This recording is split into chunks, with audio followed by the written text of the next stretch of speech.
할렐루야, 주님을 찬양합니다. 부활절 두 번째 주일이에요. 우리는 부활했습니다. 우리의 영도 부활하고, 그 다음에 또 우리의 모든 환경도, 우리의 마음도 다 부활했어요. 여러분은 부활절, 부활한 그 힘과 능력, 예수 그리스도와 함께 보내고 계십니까? 신앙생활 하고 계십니까? 오늘 거룩한 주일날 함께 나와서 예배를 드리는데 여러분의 영이 그리스도의 영과 연합되는 그 부활의 영을 여러분 맞이하셨습니까? 경험하셨습니까? 이런 자기에게 질문하는 자기의 내면에 자기 성찰하면서 오늘 예배로 나가기를 원합니다. 그래서 오늘 설교의 제목은요. 목마른 인생들이라고 하는 제목 가지고 우리가 말씀을 상고하려고 합니다. 목마른 인생들 하게 되면 가장 먼저 떠오르는 그 집단이 있죠. 그 누굴까요? 바로 이스라엘 백성들이에요. 이스라엘 백성들은 노예 생활을 하던 종살이 하던 애굽에서 그들을 하나님께서 구출하여서 출애굽을 시키시죠. 그리고 광야길을 가는데 장장 40년의 광야길을 갑니다. 근데 그 중에서 가장 위급하고 가장 소중하고 가장 첫 번째 요인이 그 있어야 될 요인이 무엇이냐? 물이에요. 갈증을 느끼고 기가리를 느끼게 되는 광야니까 우물을 들고 다닐 수가 없는 상태이잖아요.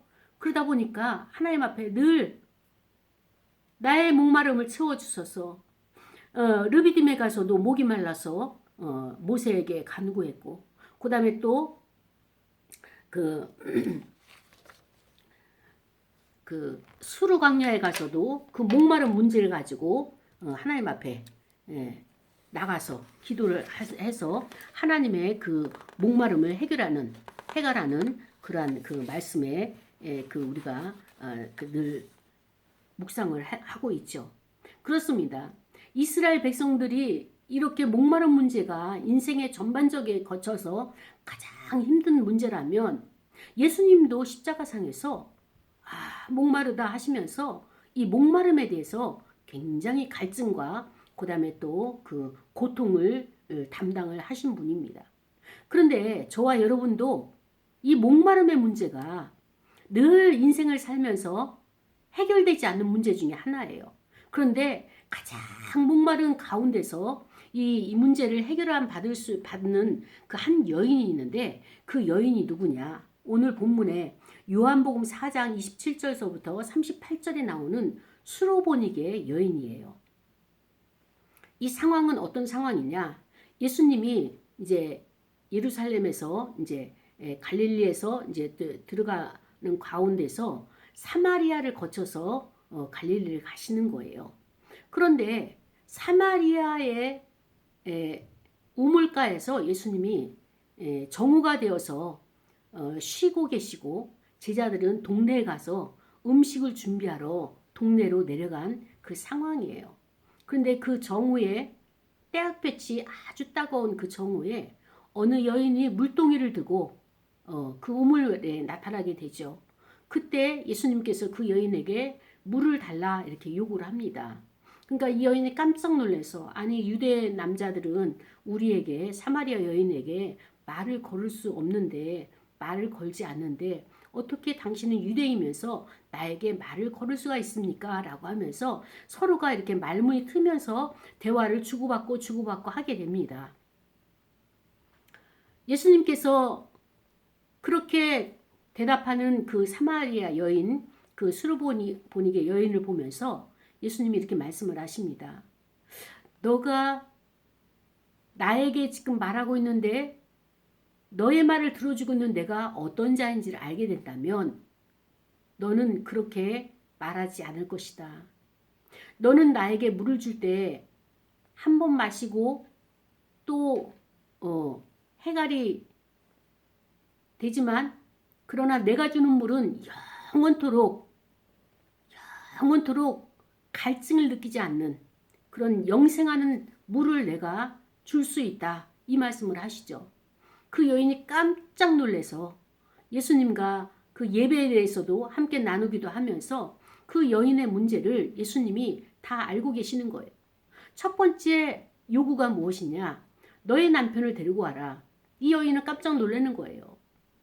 나는 남편이 없습니다. 예수님이 답변하십니다. 그래, 너가 지금 5명의 남편을 거쳐가고 지금 현재 살고 있는 남편도 너의 남편이 아니다. 라고 말씀을 하시면서 그 여인의 삶이 어떤 삶을 살고 있고 그 여인의 마음이 어떤 상태에 있는 것을 예수님이 다 꿰뚫어 보신 거예요. 그리고 그 여인이 알지 못했던 그 문제들을 지적을 하시면서 가르쳐 주시면서 그 여인의 마음에 무거움으로 자리매김하고 있던 이 문제들을 해결해 주시는 거예요. 그때 이 여인이 이분이야말로 정말 나의 모든 문제를 내가 아뢰지도 않고 내가 사람들에게 이렇게 토설하지도 않았는데 소문도 안 냈는데 이분이 다 알고 있다는 것은 메시아이고 그 예수님이 나의 마음을 여인의 마음을 읽어주고 나니까 그동안에 억압이 되어졌고 그 무기력하게 살던 그 모든 허약했던 그 상황과 그 허약했던 그 모든 환경들을 다 딛고 넘어가서 이 여인이 동네로 뛰어가는 물동이를 내던지고 뛰어가는 이런 상황이 되어져 있는 것입니다. 그래서 여인은 동네에 가서 많은 사람들에게 와보라. 내가 그리스도를 만났다. 여러분들이 그렇게 기다리는 그 메시아를 내가 직접 만났다. 그분은 나에 대해서 아무것도 내가 정보를 주지 않았는데 모든 것을 다 알고 계시는 분이다. 내가 어떤 행실을 했고 어떻게 살아왔는지를 다 알고 계시는 그 메시아를 내가 만났다. 와보라 하면서 사마리아 사람들을 초청을 해서 예수님 앞에 그들을 데리고 오는 이런 장면이죠.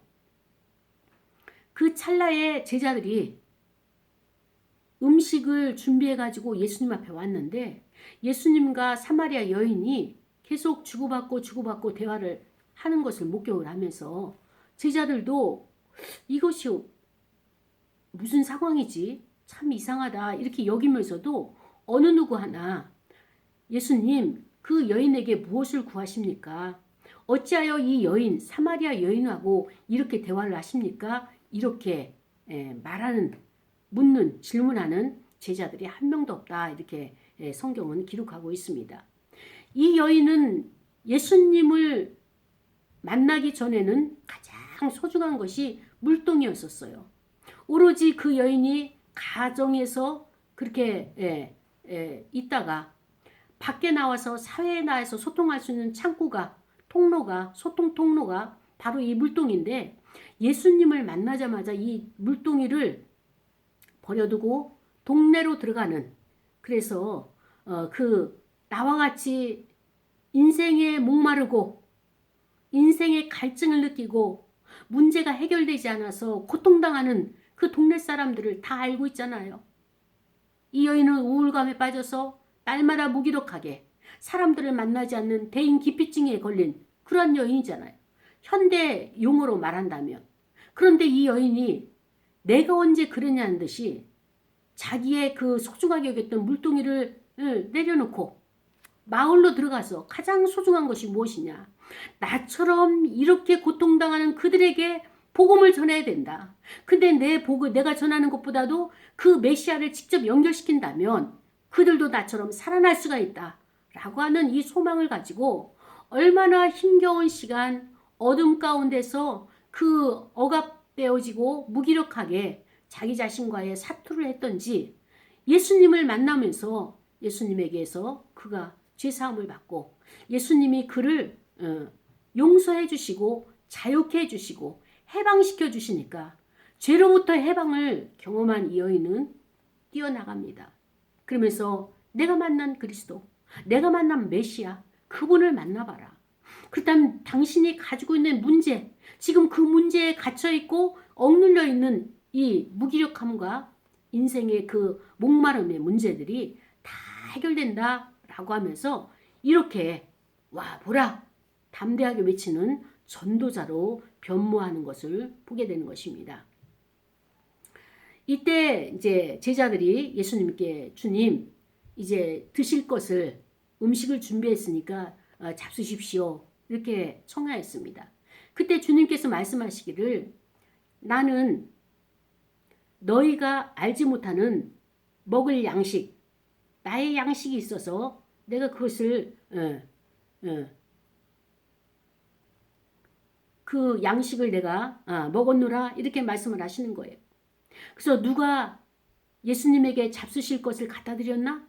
저 여인이 갖다 드렸나? 이 제자들은 이렇게 의심을 하지만 그러나 거기에 대해서 예수님은 이렇게 말씀을 하시는 거예요. 하나님께서 나를 보내셨다. 나의 양식은 바로 내가 하나님의 그 보내신 그 뜻을 내가 행하는 것이고 그 다음에 하나님의 그 뜻을 온전하게 이루는 이것이 바로 나의 양식이다. 말씀을 하시면서 그렇습니다.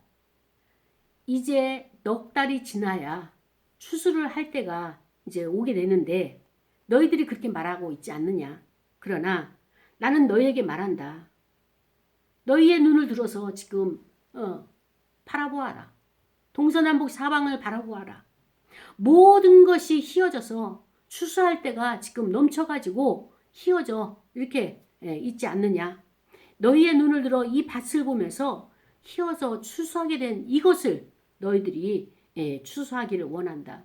그래서 거두는 자도 그 다음에 또 이제 그 뿌리는 자와 거두는 자가 각각이 될 것이고 그리고 너희들이 이미 추수할 삭도 이미 받았고 그 다음에 영생에 이르는 그런 열매를 너희들이 맛보고 있는데 너희들이 나가서 추수를 하고 그 삭슬을 얻을 때에 말할 수 없는 기쁨이 올라오게 되고 하나님께서 그 기쁨을 충만하게 채워주실 터인데 그것이 바로 이미 너희는 삭슬 받은 것이다. 그래서 한 사람이 심고 다른 사람이 거둔다는 말이 옳은 것처럼 너희는 노력하지도 않았지만 그러나 내가 너희를 거두러 보내노니 그래서 다른 사람들은 노력했지만 너희들은 그 노력한 것에 참여하는 자로 내가 너희들을 파송한다 이렇게 말씀을 하셨습니다. 이것이 바로 오늘 저와 여러분에게 주시는 하나님의 말씀인 것입니다.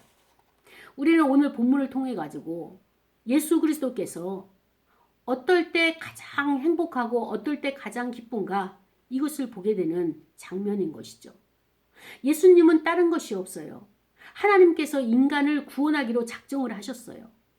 그렇다면 그 인간을 구원하기 위해서 예수님께서는 하나님으로부터 보냄을 받은 자예요. 사도로 이 땅에 오셨다는 것이죠.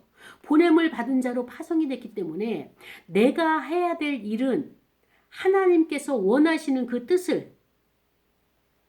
뜻을 내가 행동을 해서 하나님을 기쁘게 드리는 것이 바로 나의 양식이 된다. 다시 말해서 사마리아 여인이 와서 하나님의 뜻은 그 여인을 구원하기 위한 것이에요. 사마리아 여인이 예수님에게 온 것이 아니라 예수님은 이미 사마리아를 거쳐서 갈릴리로 가시려고 하신 것은 무엇이냐? 바로 이 여인을 염두에 두고 기다리신 거예요. 이 여인에게 복음을 전하기 위해서 그 우물가로 오셨던 것입니다. 이 여인은 생각도 못했어요. 상상도 못했어요. 그러나 하나님의 계획은 그리스도를 통하여서 이 사마리아 여인을 구원하시고 또 사마리아의 그 많은 당신은 이방인과 같이 취급받았던 많은 영혼들 생명들을 하나님께서 구원하시고자 이 여인을 마중물로 사용하신 것을 보게 되는 것입니다. 이 여인이 예수님을 만남으로 말미암아서 인생의 갈증을 느꼈던 문제, 그 문제가 무엇입니까? 이 남자를 만나고 저 남자를 만나고 인기와 명예와 세상에 좋다고 하는 거 모든 것을 다 섭렵하고 노력을 하고 애썼지만 그것이 실패로 돌아가는 현실을 보면서 얼마나 낭망이 됐는지 정오에 떼약볕에 아무도 다니지 않는 그 시간을 틈타가지고 우물가에 와서 물을 길어서 가져가는 그러한 대인을 기피하고 만나고 싶지 않는 이런 상태까지 내려간 상황을 보게 되는 것입니다. 예수님은 그 여인의 심령 상태를 다 보셨어요. 그가 어떻게 살아왔는지를. 그래서 그가 가장 힘들어하는 문제 무엇입니까? 남편에 대한 문제. 이 사람하고 결혼하게 되면 그 문제가, 나의 갈증이, 인생의 문제가 해결될 줄 알고 결혼을 했는데 해결이 안 되니까 또 다른 남자 계속적으로 바꿔보고 또 다른 남자를, 새로운 남자를 찾지만 그 남자로부터, 인간으로부터 구원의 문제가 해결되는 것이 아니고, 갈증에 대한 문제가 해결되는 것이 아니고 늘 죄책감만 쌓이게 되고 내면적으로 자기를 폄하시키는, 자기를 학대하는, 자기를 무력화시키는 이런 상태까지 내려가서 정상적인 생활을 하지 못하는 이 상황을 보게 되는 것입니다. 이때 예수님께서 그 여인에게, 사마리아 여인에게 무엇을 말씀하시는 거예요? 인생을 살아가는 데 있어서 하나님께서 주시는 양식이 있다. 그런데 이 양식은 영원히 목마르지 아니하고 그 다음에 그 양식으로 인해 가지고 영생을 얻을 수 있는 그 삶의 본질, 그 다음에 또 그리스도의 그 양식, 이것을 지금 예수님께서 그에게 전달하고 있는 과정인 것입니다. 이 여인은 늘 죄책감에 시달려 있었어요. 남자가 5 여인을 거느려도 그것은 참 부끄럽다라고 생각하는 그 사회에서 한 여성이 5 남자, 지금 현재 살고 있는 남자도 남편이 아닐 정도로 남남으로 살아가는 이 상황을 보면서 마음속에 말할 수 없이 자괴감이 들고 자기 자신에 대해서 그 자존감이 바닥을 치는 이런 생활을 하고 있는 이 여인이 예수님을 만남으로 말미암아서 그가 가장 괴로운 문제가 무엇입니까? 남편이 많다는 거예요. 다수의 남편을 거쳐갔다는 이것이 죄책감으로 눌려 있는데 예수님께서 그것을 지적을 하시면서 데리고 오라. 그 여인의 답변은 없습니다. 나는 남편이 없습니다. 어쩌면 이 여인도 예수님 앞에서 솔직하게 나는 많은 남자를 상대해 보았지만, 결혼도 해보고 했지만 내가 마음을 줄 수 있는 남자는 없습니다. 나의 마음을 위로해주고 서로 사랑할 수 있는 이런 남자를 만나지를 못했습니다. 라고. 그래서 나는 아직도 목이 마릅니다. 인생에 있어서 또 다른 남자를 만나고 싶습니다. 라고 하는 그 갈증을 이 여인은 가지고 있었던 그 상황이죠. 이때 예수님께서 그에게 말씀하시기를, 너의 갈증과 너의 목마름은 인간이 채워지는 것이 아니라 하나님께서 보내신 그 뜻을 깨달아서, 하나님은 인생을 구원하기 원하시고 인생을 찾기를 원하셨고 그들에게 복 주시기를 원하시는데, 이것을 전달할 전달자를 찾고 계시다는, 예수님이 그 전달자로 먼저 오신 거잖아요. 보냄을 받은 자. 그래서 이와 같이 나도 너를 보냄을 받아서, 너를 보내서 그렇게 너처럼 고통당하는 영혼들을 너가 나에게로 인도하고 하나님 앞에 인도하는, 그것을 행할 때에 너의 문제가 해결될 것이다 라고 하는 그 복음을 전해주신 거예요. 그렇습니다. 인간이 가장 행복할 때가 언제냐? 아까 제자들에게도 말씀하셨잖아요. 너희들이 눈을 들어 밭을 보라. 그 밭에는 뭐가 있냐? 휘어져. 추수의 때가 지나가지고 막 이렇게 구부러져 있는, 휘어져서 추수를 기다리고 그 추수꾼의 속기를 기다리는 이런 열매들이 얼마나 많이 있느냐. 바로 예수님께서는 가장 행복하고 기쁠 때는 무엇이냐? 우리가 추수를 하여서 하나님 아버지 창고에 그 열매를 올려드리는 이 사역을 할 때 가장 의미가 있고 가장 보람을 느끼는 것이다. 하나님의 뜻을 이 땅에 편만하게 펼치고 그 뜻대로 내가 순종을 할 때 인간은 가장 큰 기쁨이 있고, 그래서 하나님께서 주의 뜻을 이루시는 자에게 기쁨을 주신다. 너가 지금 무기력해지고 그 여인에게, 수르보니 여인에게 너가 지금 어려운 가운데 처해 있고 우울 가운데 있다는 것은 하나님이 보내신 그 사명, 하나님께서 너에게 준 너를 통하여서 얻기를 원하시는 그 영광을 얻을 자리, 그 사명을 감당하는 사역의 길, 거기에 있느냐? 아니면은 어느 곳에 너는 눈길을 빼앗기고 있느냐? 이 질문을 지금 예수님은 제자들과 수르보니 여인에게 하고 있는 것입니다. 그렇습니다. 하나님의 일은 바로 이와 같습니다. 이 땅에서의 하나님의 일을 감당할 때는 기쁨을 주시고요. 그 다음에 내세에는 하나님께서 그것을 상급으로 우리에게 보상을 해주시는 거예요. 그러니까 우리는 이미 삭슬 받았다는 것은 뭐냐면 전도를 할 때나 주일을 할 때 얼마나 기쁩니까? 저도 목사로서 가장 괴롭고 힘든 것은 무엇인가 하면 하나님께서 안식을 주셔요.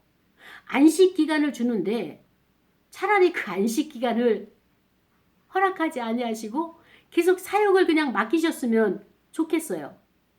그런데 하나님께서는 우리가 통상적인 안식은 6년마다 한 번씩 안식년을 갖게 되는데 이렇게 작은 교회들은 그런 안식년을 갖지 못하죠. 그러니까 하나님께서 주시는 거예요. 제게도 안식년을 6년마다는 아니지만 하나님께서 사역의 한 마디 텀을 대나무 마디처럼 한 텀을 지나고 나면 안식년을 주셔요. 저로 하여금 쉬게 하시고 그 다음에 여유로운 생활을 할 수 있도록. 근데 저는 그것이 무료하고 차라리 하나님 영혼을 붙여주셔서 양육하고 전도하고 이 하는 것을 더 기쁨으로 여깁니다. 이와 같아요. 하나님의 일은요, 하면 할수록 기쁨이 충만해지는 거예요. 말할 수 없는 희락의 영이 그 사역으로부터 그 일로부터 채워지는 거예요. 그러니까 예수님께서 그것을 이렇게 표현하셨잖아요. 이미 삭스를 받았다는 것은 그 일을 하면서 우린 이미 기쁨이 충만해진 거예요. 경험한 거예요. 하늘로부터 내려지는 그 희락의 영이 내 마음을 가득 차니까 평강이요, 평안이요, 모든 것이 만족스러운 거예요. 그런데 만족이 없고 결핍을 느끼고 힘들다. 그 얘기는 무엇이냐? 나의 뿌리가 예수님의 반석 되신 그곳에 뿌리를 내려야 되는데 그곳에 뿌리를 내리지 아니하고 어떻습니까? 뿌리가 뽑혀있는 상태예요. 그러니까 뿌리가 뽑혀있으면 어떻습니까? 부평초와 같은 거죠. 자기 마음대로 바람이 불리는 대로 다 끌려가는 거예요. 그러니까 나는 늘 외롭고 나는 늘 슬프고 나는 늘 채워지지 않고 허허롭고 마음이 안정이 안 되는 거예요. 안정대입 그리스도에게 내가 뿌리를 내려야 되는데 그 뿌리가 내려지지 않냐고 뿌리가 뽑혀 있으니 바람이 부는 대로 악한 영들이 우리를 끌고 가는 대로 끌려가는 이러한 인생이 된단 말이죠. 지금 이 사마리아 여인도 어떻습니까? 자기는 정말로 잘 살아보려고 노력을 엄청 했죠. 요즘 시대도 5번 결혼하고 6번 결혼하는 그런 여자가 많지 않죠. 그러니까 자기 인생을 위해서 얼마나 많은 부단히 노력한 증거가 보이는 거예요. 그러나 인간이 노력한다고 되어지는 문제가 아니고 하나님께서 뜻을 정하셔서 그리스도의 복음을 하나님의 진리의 말씀을 그가 먹도록 가르치는 거예요. 양육하는 거예요. 그래서 하나님의 뜻을 아는 거예요. 나를 이 땅에 왜 보내셨지? 나의 삶의 의미가 무엇일까? 나는 어떤 일을 할 때 기쁠까? 예수님이 이 수로보니게 여인을 향하여서 죄에 대한 문제를 해결해 주신 것도 굉장히 큰 문제죠. 어쩜 이렇게 180도로 달라질 수 있을까요? 그러나 이 여인 안에 행동을 할 수 있는 동기를 주신 거예요. 너가 그렇게 힘들고 고통스러운 그 우울의 자리에서 얼마나 힘들어하니? 이와 같은 자들이 이렇게 추수할 추수꾼이 없어가지고 휘어져서 널브러져 있다. 이 말씀을 하실 때 그 여인은 뛰쳐나가는 거예요. 알거든요. 우리 동네에 누가 아프고 우리 동네에 누가 이런 문제가 있고 저런 문제가 있고 다 근본은 뿌리는 무엇이에요? 죄와 연관된 거예요. 근데 이것은 제사장도 해결할 수 없는 것이고 어느 누구도 해결할 수 없고 하나님만이 해결하실 수 있는데 하나님은 그 방법을 이 문제를 해결할 수 있는 방법을 반드시 그리스도를 통하여서만이 이 문제를 해결하시겠다고 그렇게 말씀을 하시는 거예요. 세상에 많은 사람들이 자연을 보고 위로를 받고 힐링을 한다. 그 다음에 치유를 한다. 많은 방법론을 만들지만 그러나 그것은 하나님께서 원하시는 방법이 아닌 거예요. 기독교는 반드시 하나님께서 내신 길 그리스도를 통하여서만이 이 문제를 해결하신다라고 하나님은 그 길을 우리에게 주신 거예요. 우리가 이것을 인정하고 받아들여야 됩니다. 그런데 어떻습니까? 먼저 인정을 안 해요. 그 다음에 또 인정 안 한다는 것은 믿음이 없는 거예요. 믿음이 없다는 것은 무엇입니까? 자기의 생각이 있기 때문에 완고한 거예요. 이 완고한 것은 사술의 죄와 같다고 사무엘상에서 말씀하고 계시죠. 그렇습니다. 우리의 심령이 완고해서 그리스도를 못 받아들이는 거예요. 오늘 본문에 보니까 그 수르보니게 여인은 예수님의 말씀을 어때요? 듣고 받아들였어요. 믿었어요. 그랬더니 변화가 생겼어요. 어떤 변화요? 이제까지 자기의 문을 다 마음문을 닫고 빗장을 걸고 아무도 받아들이지 않고 아무도 그를 들어오지 못하도록 이렇게 막았던 그 마음의 빗장이 스스로가 자기 자신이 이것을 깨트린 거예요. 예수 그리스도께서 그를 깨트릴 수밖에 없도록 그렇게 그에게 복음을 전하신 거죠. 이 여인은 자기 안에 있는 모든 빗장들을 다 깨트리니까 어떻습니까? 가장 소중했던 물동이. 이 여인은요, 이 물동이가 없으면 살아갈 수가 없어요. 사람들을 피해서 이 물을 길어다가 집 안으로 가져가야지만이 마실 수가 있죠. 해결을 할 수가 있죠. 그 목마름을, 갈증을 그것으로서 해소할 수가 있죠. 그러나 이것은 한시적인 거예요. 물동이에 물이 다 떨어지면 또다시 와야 되는 수고로움이 있는 것입니다. 그런데 영원히 목마르지 아니하고 한 번 마시면 영원히 목마르지 않은 그 물이 있다는 사실을 듣고 귀가 번쩍하면서 그 물이 무엇입니까? 그것이 바로 내가 주는 영생의 물이다.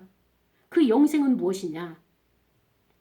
하나님께서 보내신 자 예수 그리스도를 우리 마음에 모셔드리고 환영하고 그분을 내가 늘 임마누엘로 함께하는 것이 바로 내 안에 영생이다. 그 영생이 있는 자는 목마르지 아니하다. 이 말씀을 하시죠. 그때 이 여인이 마음의 문을 확 열고 예수님의 마음을 다 받아들인 거예요. 흡수하는 거예요. 그랬더니 그 다음에 행동이 무엇입니까? 뛰쳐나가는 거예요. 많은 사람들에게 이 여인을 보고 사람들이 놀랬어요. 아니 우울증에 빠져가지고 나오지도 않고 사람도 만나지도 않고 그렇게 대인을 기피하던 그가 어떻게 이렇게 담대하게 뛰어나와가지고 사람들 앞에 창피해서 부끄러워서 수치스러워서 얼굴도 못 들고 다니던 그 여인이 저렇게 얼굴이 밝아지고 저렇게 자유함을 가지면서 와 보라 하면서 자신 있게 당당하게 외칠 수 있는가? 도대체가 저 여인을 변화시킨 그분이 누구인가라고 이 사마리아 사람들이 마을 사람들이 그 여인을 통하여서 예수님에게 계속 오게 되는 이 사실을 보게 되죠. 그렇습니다. 얼마나 많은 사람들이 그 마을에서 예수님을 메시아를 만나려고 인생의 문제를 갈급한 문제, 목마름의 문제를 해결하려고 예수님에게 나오는지 예수님께서 그 수가성에서 이틀을 더 유하시면서 그들에게 하나님 나라와 그 복음을 전하시는 이 사실이 요한복음에서 지금 4장에 기록하고 있는 것입니다. 사랑하는 여러분, 예수님은 이 땅의 육신의 양식 중요하죠. 중요하지만 더 크게 하나님의 영의 양식을 먹어야지만이 영원히 살 수 있다라고 하는 영생에 대해서 지금 수르보니 여인을 통해서 우리에게 말씀하시는 겁니다. 영생, 하나님의 양식, 예수 그리스도의 양식, 나의 양식, 그것은 하나님께서 보내셨고 하나님의 뜻대로 내가 이 땅에 살아가는 것이며 이 땅에 하나님의 뜻을 이루는 것이 바로 나의 양식이다. 예수님은 수르보니게 여인이 변화되는 것을 보면서 그가 예수 그리스도의 그 복음, 십자가에서 죄 사함 받고 그 다음에 또 그를 변화시키 그의 죄를 십자가 예수님에게 전가하는 이것을 경험한 그가 변화되는 모습을 보면서 예수님은 영의 양식이 충만하게 채워지니까 하나님이 기뻐하시는 그 기쁨이 충만하게 채워지니까 정오에 배가 고파서 그 마을로 내려갔던 그 제자들이 가지고 온 양식이 그렇게 중요해 보이지 않았던 거예요. 나는 이미 양식을 남이 알지 못하는 그 양식을 내가 먹을 양식이 나는 있다. 하나님께로부터 오는 양식이 있다라고 하는 것을 제자들에게 담대하게 말씀을 하셨죠. 그렇습니다. 인생을 살아가는데 가장 중요한 것이 무엇이냐? 하나님이 보내신 그 뜻대로 살아가는 거예요. 우린 그것을 사명이라고 말하죠.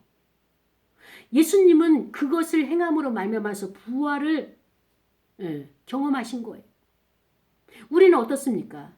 우리가 사는 데 있어서 생활하는 데 있어서 가장 보람되고 가장 의미 있는 그 일을 행할 때 그것이 너희는 먼저 그의 나라와 의를 구하라. 육신의 양식을 위해서 구원한 것보다도 영의 양식과 그렇게 고통당하는 그 영혼들을 주님께 인도하는 이것이 바로 우리가 우선순위로 하게 되면 그것이 바로 나의 영의 양식이 된다라고 하는 것을 예수님을 통하여서 우리에게 지금 가르쳐주고 계시는 것입니다. 사랑하는 여러분, 우리는 예수님에게 뿌리가 내려져야 돼요. 반석이신 예수 그리스도에게 나의 뿌리가, 나의 근원이, 삶의 본질이 뿌리 내려져야 됩니다. 이것이 내려지지 않게 되면 나는 뿌리가 뽑혀서 바람에 날리게 되고 그 다음에 나는 메말라서 생명을 잃어버리게 되는 것이죠. 예수님은 오늘 수로보니게 여인을 통하여서 우리에게 주시는 교훈이 무엇입니까? 바로 전도하는 방법이에요. 예수님은 어떻게 그에게 전도를 하셨는가? 예수님의 전도 방법은요, 자연스럽게 접근하시는 거예요. 그리고 어려운 이야기 하지 않으십니다. 일상의 이야기를 하는 거예요. 일상적인 이야기를 하면서 물에 대해서 그 여인에게 딱 던졌더니 그 여인은 물에 대해서 관심이 많은 거예요. 왜? 매일 정오에 나와서 떼약볕에 물을 길어 간다는 것이 수고롭죠. 그런데 한 번만 마셔도 영생하는 그 물이 있다. 다시 가라지 아니하는 물이 있다. 라고 하는 것을 설명할 때 그의 눈이 번쩍 띈 거예요. 귀가 번쩍 열린 거예요. 그래서 그것을 갈망하게 되고 그것이 무엇입니까? 나에게 주소서라고 그가 예수님에게 관심을 보이게 되는 이렇게 예수님은 가장 그 자연스럽고 가장 일상적인 것을 통하여서 이렇게 여인의 마음을 열게 되었습니다. 그렇습니다. 예수님이 그의 심령 안에 있는 가장 깊이 있는 죄의 문제를 터치할 때까지 일상적인 대화예요. 우리 조상 야곱은 이 우물에서 우물을 파가지고 우리가 대대로 그것을 먹고 마시면서 이렇게 우리에게 유익을 주는데 당신들의 하나님은 당신들은 예배를 어디서 하느냐? 예수님에게 그렇게 질문을 하는 거예요. 예수님이 말씀을 하시는 거예요. 사마리아 사람들은 예루살렘에 가서 예배를 못 드리죠.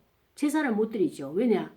이 사마리아 사람들이 그 BC 721년에 아수리에 멸망할 때에 이 지역에 있는 사람들이 거룩성을 잃어버린 거예요.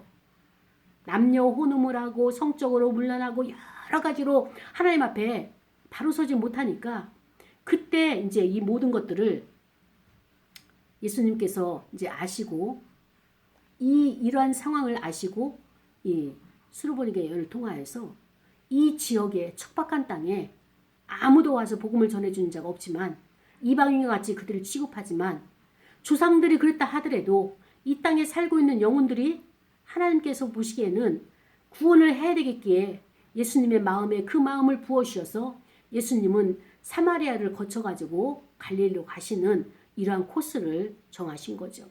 그래서 그때 수르보니게 여인을 만나고 그에게 예수님은 하나님의 사랑을 전해주고 그리고 제자들을 통하여서 너희들이 이렇게 차별을 당하고 힘들어하는 그 영혼들에게 이와 같이 하나님의 복음을 전하여서 저들이 자유함을 받고 하나님 나라를 확장하는데 쓰임을 받는다면 인생을 살아가는 데 있어서의 모든 목마른 문제는 다 해결된다라고 하는 것을 오늘 교훈을 통하여서 알려주셨습니다.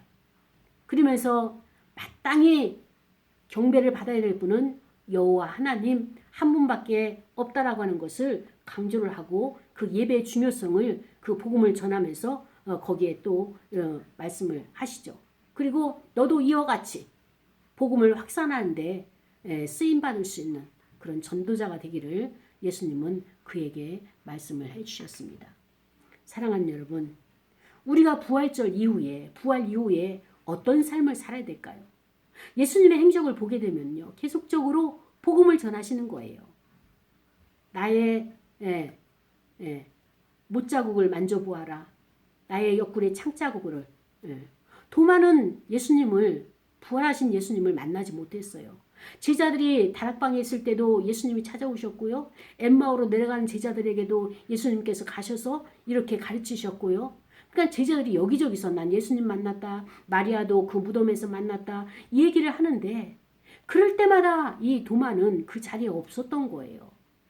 어디 가서 숨어 있었던지 이 회의론자가 된 거예요. 그래서 그 도마가 말합니다. 나는 예수님의 그 못자국을 내가 손으로 만져보고 옆구리에 창자국을 내가 손으로 넣어봐야지만이 난 믿을 거야 라고 하면서 억지 아닌 억지를 부리게 되죠. 예수를 믿는다는 이 자체, 그리스도를 모셔드린다는 이 자체에 믿음이 연약한 자들은 이렇게 회의론자들은 이렇게 자기의 주장을 강하게 합니다. 안 믿어지는 거예요. 그리고 다른 사람이 믿는 것도 억지 같고 이때 예수님께서 도마가 있을 그때에 찾아오시죠. 그리고 도마야, 나의 손을 못자국을 만져보아라. 내 옆구리에 창자국을 만져보아라. 보아라. 그러나 보고 믿는 것보다 보지 않고 믿는 것이 더 복되도다. 이렇게 말씀하실 때 그 자리에서 신앙 고백이 나오는 거예요. 예수 그리스도 당신은 나의 주가 되십니다. 나의 하나님이 되십니다. 이런 신앙 고백이 도마에게서 나온 것처럼 그렇습니다. 우리는 부활 이후에 예수님의 복음을 전하는 거예요. 그분은 나의 죄를 통하여서 죽으시고 내 죄를 통하여서 그는 다시 하나님으로부터 부활을 살림을 당하신 그분이시다. 그래서 여러분이 지금 현재 인생의 목마름의 문제가 무엇이냐? 갈증을 느끼는 문제가 무엇이냐? 문제가 해결되지 않은 것이 무엇이냐? 수르보니의 여인처럼 이렇게 많은 문제를 갖고 있으면서도 그 문제에 그렇게 고통을 당하고 해결하려고 몸부림쳐도 안 되는 그 문제가 그리스도를 만남으로 말미암아서 문제 해결 받은 것처럼 여러분의 문제는 근본적으로 죄의 문제다. 그렇기 때문에 예수님을 만나기만 하면 그 죄의 문제가 해결하고 자유함을 얻고 여러분의 모든 삶이 형통해지는 역사가 나타날 것입니다. 라고 우리가 이렇게 외친다면 우리는 바로 이 땅의 이 시대의 전도자가 되는 것입니다. 이를 위해서 우리는 부름받았고 하나님으로부터 예수 그리스도를 통하여서 제자로 또 하나님의 그 보내신 바 된 사도로 이 땅에 우리가 오게 된 사실을 우리가 깨닫는다면 사랑하는 여러분, 우리는 기쁨이 충만한 우리의 일생을 살아가게 되는 것입니다. 우리 시간에 기도할 거예요. 하나님, 목마른 인생으로 살아가는 것이 아니라 이제 그 추수꾼으로서의 사명을 감당하여서 말할 수 없는 기쁨이 내 인생을 주관하는 그러한 인생이 되게 해달라고 다 같이 통성으로 기도하고 헌금 드리시겠습니다. 다 같이 한 목소리로 통성으로 기도하시겠습니다. 하나님 아버지 감사합니다. 연약하고 부족한 저를